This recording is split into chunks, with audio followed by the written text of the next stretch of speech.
Hey Lake Point, Pastor Michael here to get you caught up on the second week of our series, It's Just a Phase, so don't miss it. It's a series focused on parenting. Now, parenting may be the hardest thing you will ever do. From sleepless nights to desperate prayers to empty bank accounts, it's a tough job. But here's the thing, God's not calling us to be perfect parents, He's calling us to be proactive parents, where we partner with Him in the growth and development of our kids. And a helpful way to make proactive parenting a lot easier is to divide it into phases. 4 phases to be specific. You've got the discipline years, 0 to 5, the training years, 5 to 12, the coaching years, 12 to 22, and the friendship years, 22 plus. When you divide parenting down into phases, you know exactly what the focus or goal is for you as a parent at each stage of your child's development.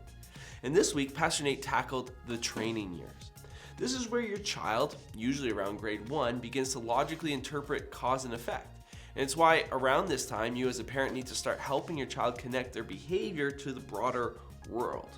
You do this through training, where you explain to them what to do, how to do it, and why to do it. And then you give them a lot of opportunities to practice. In the book, Parenting Getting It Right, Andy and Stanley Sandra talk about how their goal was to prioritize relationship over rules in their home.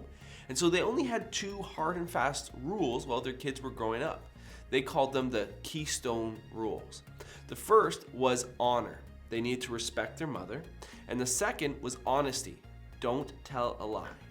Now, if you've ever studied the science of habits, you'll know that keystone habits are small behaviors with large ripple effects. They are habits that spark a chain reaction to other positive habits. So, in that same vein, a keystone rule, like the 2 the Stanleys have, saved them from having to make a bunch of other rules.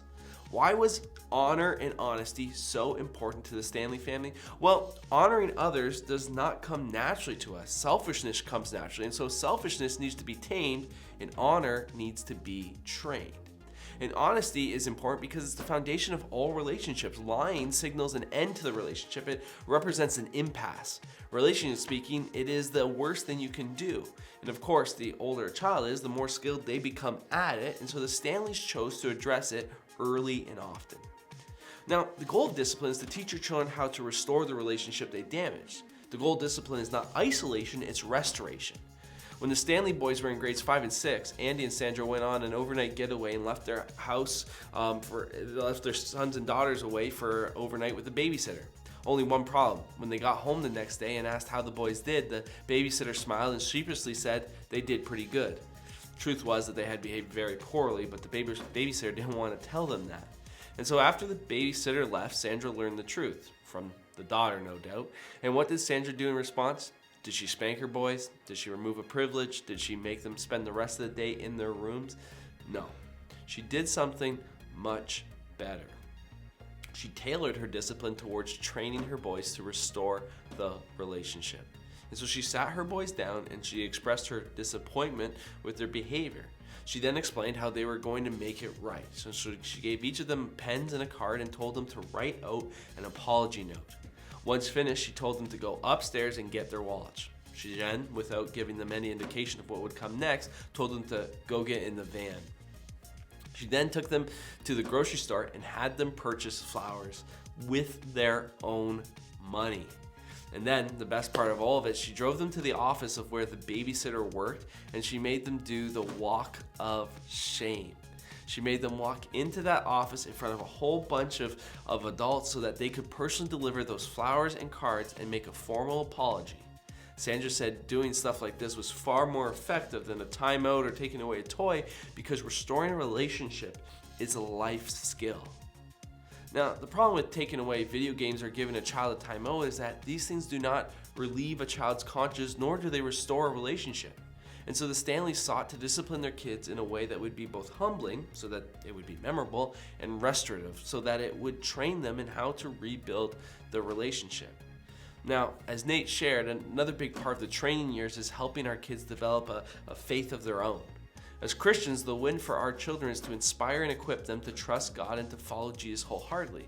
However, many parents fall into the trap of thinking that children should discover faith on their own. In other words, we don't want to force anything on them. We don't want to impose our beliefs on them. And this mindset is something that our culture very much promotes. Our culture says that we shouldn't make our kids go to church. We shouldn't force our kids to go to youth. We shouldn't shove Christianity down their throats.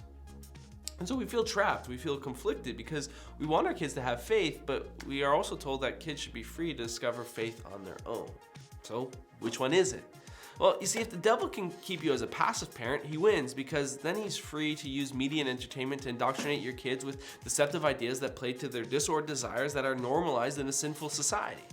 However, to accomplish this, he must neutralize your influence. And the way he does this is by getting you to be passive.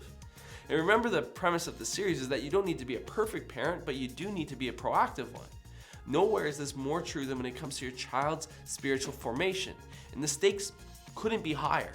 Christianity is more than just providing your kids with a biblical foundation or a good moral teaching. It's about connecting them to the love and leadership of our Heavenly Father, the author and designer of life, who can provide them with identity, belonging, and purpose. Now, ultimately, faith comes down to their personal choice, but that doesn't mean that we shouldn't do everything we can to influence them towards this choice.